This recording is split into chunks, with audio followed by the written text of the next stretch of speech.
Let's read with Miss Eman. Hi, May. What's up? Hey, Dana. I saw on your blog that you visited the monument in London. What did you think? I thought it was brilliant.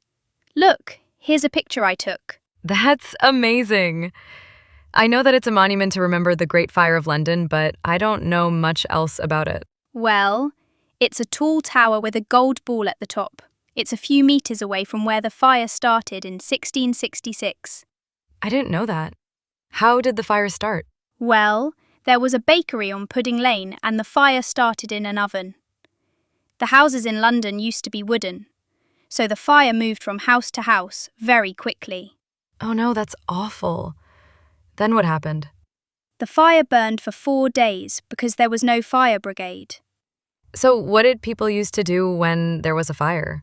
Well, they didn't used to be able to call the fire brigade like we do now, so they just used to throw buckets of water over fires.